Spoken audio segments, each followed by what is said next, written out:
ಪ್ರಿಯರೇ, ದಿನದ ಬದುಕಿಗೊಂದು ಕ್ರಿಸ್ತನ ಈ ದನಿ ನಮ್ಮೆಲ್ಲರಿಗೂ ಪ್ರೇರಣೆಯಾಗಲಿ. ಪ್ರೇಷಿತ ಸಂತ ಮತ್ತಿಯರವರ ಹಬ್ಬ ಮೇ 14, 2026 ಗುರುವಾರ. ಸಂತ ಯೋವಾನನು ಬರೆದ ಪವಿತ್ರ ಶುಭ ಸಂದೇಶದಿಂದ ವಾಚನ. 15ನೇ ಅಧ್ಯಾಯ 9ರಿಂದ 17ರವರೆಗಿನ ವಚನಗಳು. ಯೇಸು ತಮ್ಮ ಶಿಷ್ಯರಿಗೆ ಹೇಳಿದ್ದೇನೆಂದರೆ, ಪಿತನು ನನ್ನನ್ನು ಪ್ರೀತಿಸಿದಂತೆಯೇ ನಾನು ನಿಮ್ಮನ್ನು ಪ್ರೀತಿಸಿದ್ದೇನೆ.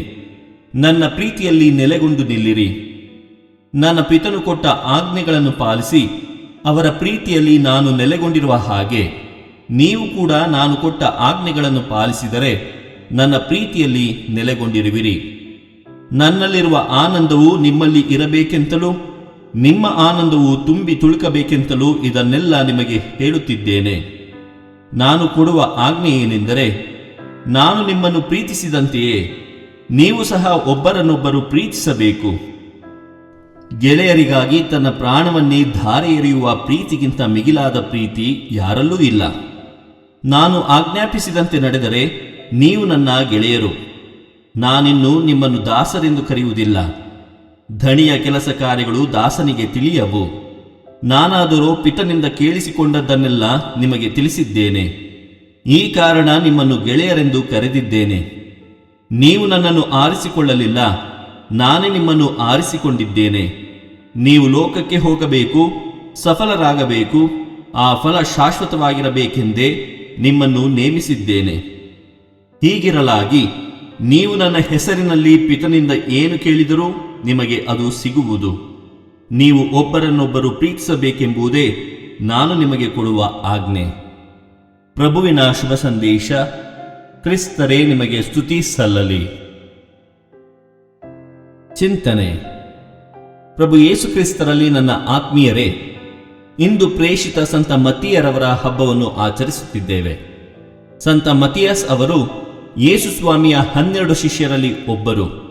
ಮತಿಯಾಸ ಎಂದರೆ ದೇವರ ಕೊಡುಗೆ.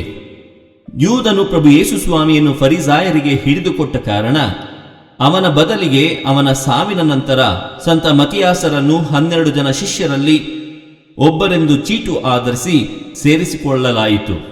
ಇದನ್ನು ನಾವು ಪ್ರೇಷಿತರ ಕಾರ್ಯಕಲಾಪಗಳಲ್ಲಿ ಕೇಳುತ್ತೇವೆ. ಅನಂತರ ಪ್ರೇಷಿತರು ಓಲಿವ್ ತೋಪಿನ ಗುಡ್ಡದಿಂದ ಸುಮಾರು 1 ಕಿಲೋಮೀಟರ್ ದೂರದಲ್ಲಿರುವ ಜೆರುಸಲೇಮಿಗೆ ಹಿಂತಿರುಗಿದರು. ಅವರು ಯಾರೆಂದರೆ ಪೇತ್ರ, ಯೋವಾನ, ಯಾಕೋಬ, ಅಂದ್ರೆಯ, ಫಿಲಿಪ್ಪ, ತೋಮ, ಬರ್ತಲೋಮಯ, ಮತ್ತಾಯ, ಅಲ್ಫಯನ ಮಗ ಯಾಕೋಬ, ದೇಶಾಭಿಮಾನಿಯಾದ ಸಿಮೋನ ಮತ್ತು ಯಾಕೋಬನ ಮಗ ಯೂದ. ಸ್ವಲ್ಪ ದಿನಗಳ ನಂತರ 120 ಮಂದಿ ಭಕ್ತ ವಿಶ್ವಾಸಿಗಳು ಸಭೆ ಸೇರಿದ್ದರು. ಪ್ರಭು ಯೇಸುವಿನ ಪುನರುತ್ಥಾನಕ್ಕೆ ನಮ್ಮೊಡನೆ ಸಾಕ್ಷಿಯಾಗಲು ಒಬ್ಬನನ್ನು ಆರಿಸಬೇಕಾಗಿದೆ.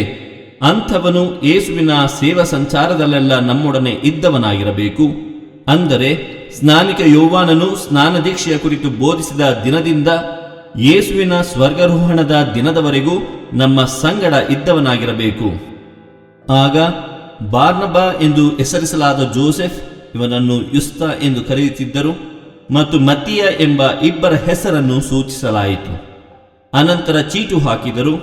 ಅದು ಮತ್ತಿಯನ ಪರವಾಗಿತ್ತು. ಅವನನ್ನು 11 ಮಂದಿಯೊಡನೆ ಪ್ರೇಷಿತ ಸ್ಥಾನಕ್ಕೆ ಸೇರಿಸಿಕೊಳ್ಳಲಾಯಿತು. ಪ್ರೇಷಿತರ ಕಾರ್ಯಕಲಾಪಗಳು ಅಧ್ಯಾಯ 1, 12ರಿಂದ 25ರವರೆಗಿನ ವಚನಗಳು. ಆತ್ಮೀಯರೇ, ಒಂದು ಸಂಪ್ರದಾಯದ ಪ್ರಕಾರ ಸಂತ ಮತಿಯಾಸರು ಜುದೇಯ ಮತ್ತು ಇಥಿಯೋಪಿಯಾದಲ್ಲಿ ಸುವಾರ್ಥ ಪ್ರಸಾರದಲ್ಲಿ ಭಾಗವಹಿಸಿದ್ದರು ಎಂದು ಹೇಳಲಾಗುತ್ತದೆ. ಅವರನ್ನು ಇಥಿಯೋಪಿಯಾದಲ್ಲಿ ಶಿಲುಬೆಗೆ ಏರಿಸಲಾಯಿತು ಎನ್ನಲಾಗುತ್ತದೆ. ಇನ್ನೊಂದು ಪರಂಪರೆಯ ಪ್ರಕಾರ ಜೆರುಸಲೇಮಿನಲ್ಲಿ ಅವರ ಶಿರವನ್ನು ಕಡಿಯಲಾಯಿತು ಎಂದು ಹೇಳಲಾಗುತ್ತದೆ. ಅವರು ಬಡಿಗರು ಮತ್ತು ಸಿಂಪಿಗರ ಪಾಲಕ ಸಂತರು. ಆತ್ಮೀಯರೇ, ಕೆಲವು ವಿದ್ವಾಂಸರ ಅಭಿಪ್ರಾಯದ ಪ್ರಕಾರ ಹಿಬ್ರು ಮೂಲದ ಮತ್ತಾಯ ಹೆಸರಿನ ಪರ್ಯಾಯ ರೂಪವೇ ಮತಿಯಾಸ್ ಅಥವಾ ಮತಾಯಸ್ ಎಂದು ನಂಬಲಾಗಿದೆ. ಪ್ರಿಯರೇ, ನೋಬೆಲ್ ಪ್ರಶಸ್ತಿ ಪಡೆಯುವ ಕಾರ್ಯಕ್ರಮದ ನಂತರ ಪತ್ರಿಕಾ ವರದಿಗಾರನೊಬ್ಬ ಮದರ್ ತೆರೇಸರವರನ್ನು ಕೇಳಿದ, ಶಾಂತಿ ಪ್ರೀತಿಯ ಪ್ರಶಸ್ತಿ ಪಡೆದ ನೀವು ಪ್ರಪಂಚದಲ್ಲಿರುವ ದ್ವೇಷವನ್ನು ಹೋಗಲಾಡಿಸಲು ಸೂಚಿಸುವ ಮಾರ್ಗವೇನು? ನಾವೇನು ಮಾಡೋಣ ಎಂದು ಕೇಳುತ್ತಾನೆ. ಮದರ್ ತೆರೇಸ ಹೇಳುತ್ತಾರೆ, ಈ ಕಾರ್ಯಕ್ರಮ ಮುಗಿದ ನಂತರ ಮನೆಗೆ ಹೋಗಿ ಎಲ್ಲರನ್ನೂ ಹೆಚ್ಚಾಗಿ ಪ್ರೀತಿಸಿರಿ. ಪ್ರಿಯರೇ, ಪ್ರೀತಿ ಪರಿವರ್ತನೆ ಮಾಡುತ್ತದೆ. ಪ್ರೀತಿ ಪ್ರೀತಿಸುತ್ತದೆ. ಪ್ರೀತಿಯಲ್ಲಿ ಕಾಳಜಿ, ಕರುಣೆ ಇದೆ. ಇದೇ ಅಪರಿಮಿತ ಪ್ರೀತಿಯನ್ನು ಕ್ರಿಸ್ತ ನಮಗೆ ತೋರಿದ್ದಾರೆ. ಅದನ್ನೇ ಮಾಡುವಂತೆ ಇಂದಿನ ಶುಭ ಸಂದೇಶದಲ್ಲಿ ನಮಗೆ ತಿಳಿಸುತ್ತಾರೆ. ನಾನು ನಿಮ್ಮನ್ನು ಪ್ರೀತಿಸಿದಂತೆ ನೀವು ಸಹ ಒಬ್ಬರನ್ನೊಬ್ಬರು ಪ್ರೀತಿಸಿರಿ. ದೇವರು ನಮ್ಮೆಲ್ಲರನ್ನು ಆಶೀರ್ವದಿಸಲಿ. ಇದು ದನಿ ಮಾಧ್ಯಮ ಮನೆಯ ಕೊಡುಗೆ. ಧ್ವನಿ ವಂದನೆಯ ಸ್ವಾಮಿ ಶಾಂತಕುಮಾರ್ ಜೆ, ಬೆಂಗಳೂರು ಮಹಾಧರ್ಮ ಕ್ಷೇತ್ರ.